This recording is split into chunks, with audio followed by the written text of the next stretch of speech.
Okay, let me try to unpack this Jason Arday situation because, honestly, it's the kind of story that makes you stop and question everything we think we know about academia, personal redemption, and the court of public opinion.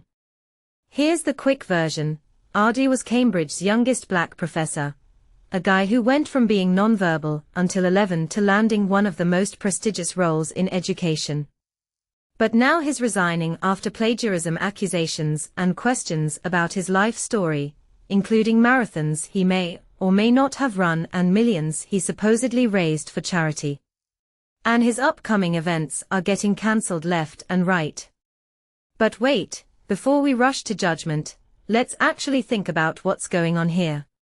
Because this isn't just about one person.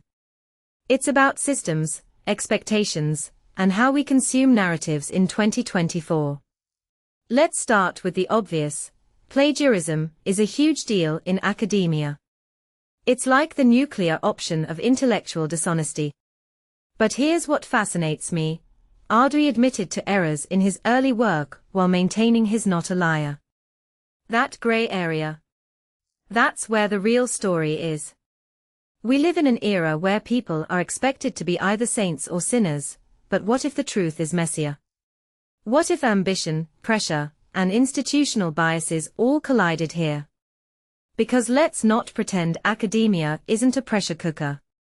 I've talked to grad students who've pulled all-nighters just to meet deadlines, and those are the ones without a spotlight burning on them.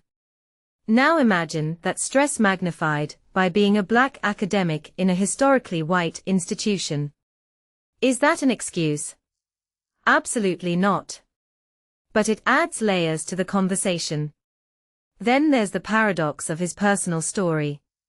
He overcame extreme obstacles, non-verbal until 11, couldn't read until 18, only to have his word questioned later. Isn't that tragically ironic? We celebrate these overcoming the odds narratives, but then we turn around and demand perfection. Like, sure, you can have a miraculous journey, but one misstep and we'll tear it all down. And here's the thing. Running 600 miles in 6 days. That sounds suspicious to me too. But I also wonder how many of us, when crafting a memoir, might, let's say, embellish certain details to fit the hero's journey the audience expects. We're all complicit in this, right? What's wild is how fast the dominoes fell. One resignation leads to event cancellations, book deals still happening but under a cloud. Personally, I think this reveals something deeply broken about how we handle accountability. Is this justice, or just feeding a spectacle? Because Cambridge launched an investigation after he resigned. That backwards, right? It feels like they're scrambling to catch up with public sentiment instead of leading with facts. And let's not forget the timing. His memoir drops in the US while all this is blowing up. Coincidence? Or a calculated move to control the narrative before the backlash peaks? Either way, it's a masterclass in crisis management, or the lack thereof. But here's the question that keeps nagging me. Why does this feel personal? Why do we care so much about one professor's alleged mistakes? Because I think it taps into a bigger cultural fatigue.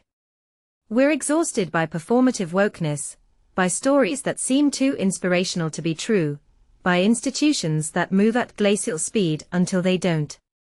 Arday became a symbol of progress, of representation, of the disruptor in ivory towers. And when symbols fall, it's not just about them, it's about what they represented. So are we punishing him for his failures? Or for making us believe too hard in a story we wanted to be true? Let me close with this. Arday said the scrutiny took a profound toll on him and those he loves. That humanizes it, doesn't it? We forget that behind every viral scandal is a real person with family, anxiety, and a mental breaking point.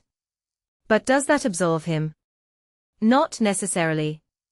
What it does is force us to ask whether our collective rage is achieving anything beyond a temporary dopamine hit. Because the system that let this happen, the publish or perish culture, the obsession with inspirational stories, the lack of mental health support, is still intact. And until we confront that, this cycle will repeat itself. So next time you see a headline like this, maybe don't rush to retweet the outrage. Take a breath. Ask questions. And remember, every story has at least 3 sides: yours, theirs, and the messy truth in between.